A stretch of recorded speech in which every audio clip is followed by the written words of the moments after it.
worked, you know what, I worked there for 4 years, got some great experience. Then I worked at Bank of America as a financial planner. And I worked on a team in Century City where we were managing high net worth clients, doing some portfolio management, things like that. On a personal note, I'll share with you guys, I was 24 years old at the time. I was DJing in Hollywood, some nightclubs.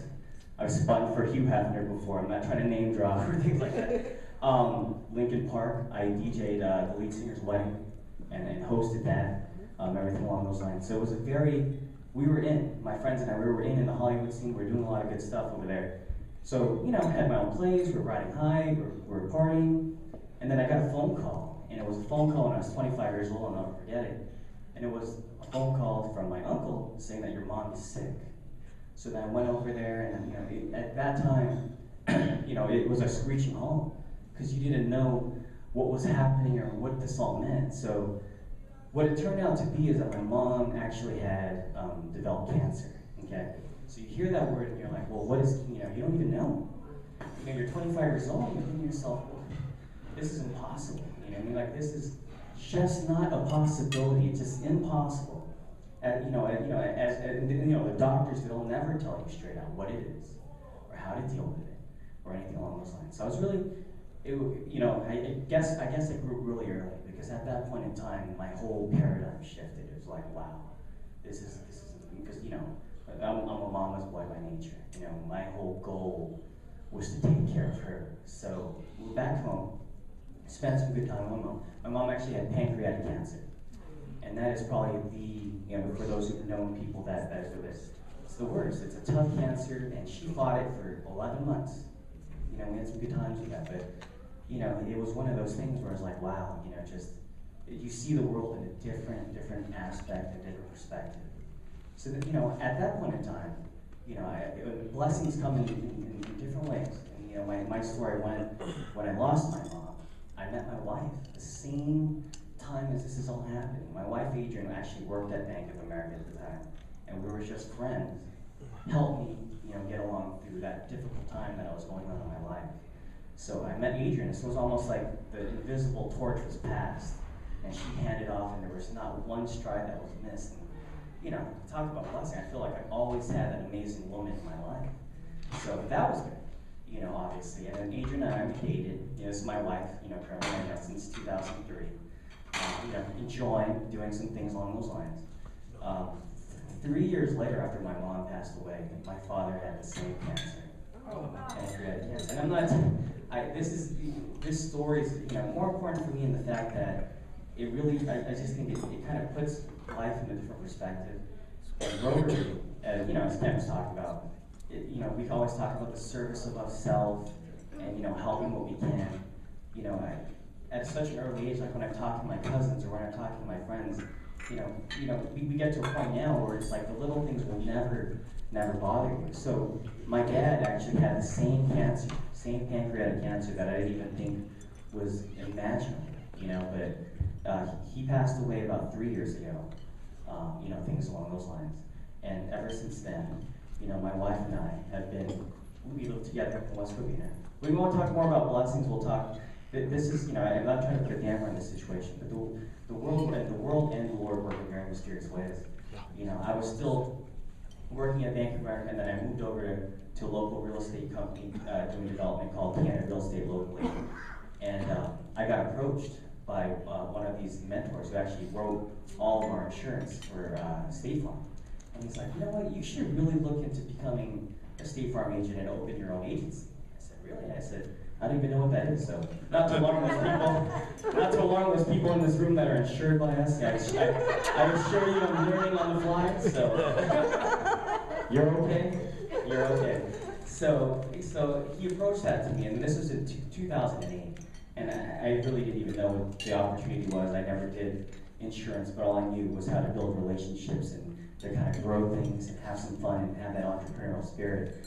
And he's like, you should do it. And so I'm like, okay, great. So I was initially going to open up an agency in Glendale, Eagle Rock, where I initially grew up.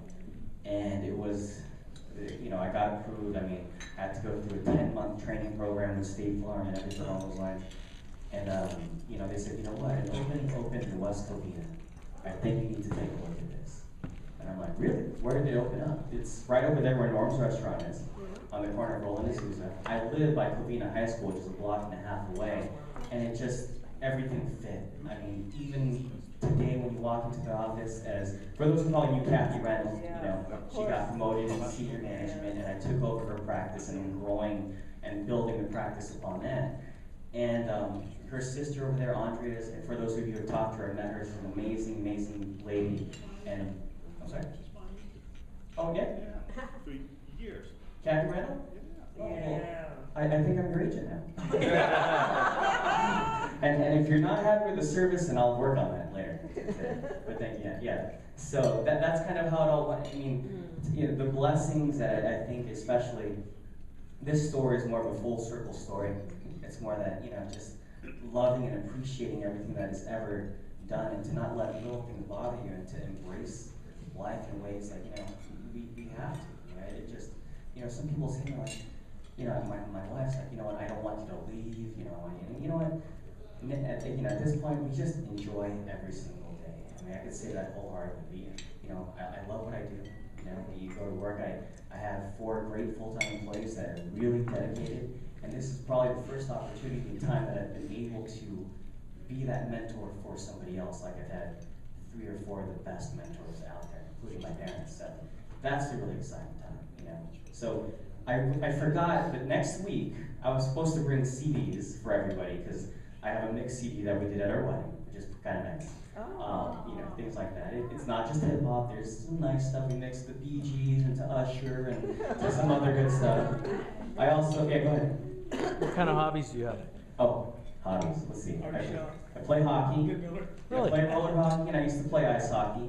Played for UCI, but now I'm out of shape, so, you know, that's a little bit more difficult. I play basketball, and I'm probably one of the biggest Laker fans out there. I'm sure there's huge Laker fans out there. I was the guy that used to stalk Magic Johnson out in front of the Forum. So when I was in high school, my friends and I would wait, because it's not the same now. All those who know, the Forum, they were more approachable. You could actually reach out and touch them. You know, at the Staples Center, you know, there's no way. It's all different. It's all a different thing. So yeah, I used to stalk Magic Johnson, trying to get autographs. I have pictures of me grabbing it. It was insane. Security grabbing you. Yeah, security grabbing me. I got to hug Kobe about 6 months ago, and it was a, you know, for those who don't, like, I'm a huge Laker fan in general, so I got to meet Kobe. So that was kind of fun. Do you still DJ? You know what? I still, and I was gonna mention this. I still have everything. I still have some other people that do it. You know. High school. We have a dance called Interact Dance, and the proceeds go towards the Polio Plus, and we have to pay a DJ every year. When is the winner? So this could be it's in December. Okay. We'll provide the DJ free of charge. Yeah, and I'll personally DJ. I'll personally DJ. There's a lot of hype going on right now. Music. No, please, it's all radio. There's no bad words. There's nothing wrong. Don't you want to hear a CD before you? Yeah. I want to have a sample before. Great. Good. So, thank you. Thank you.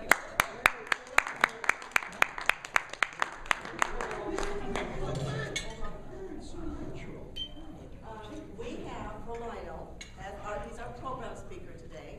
Our first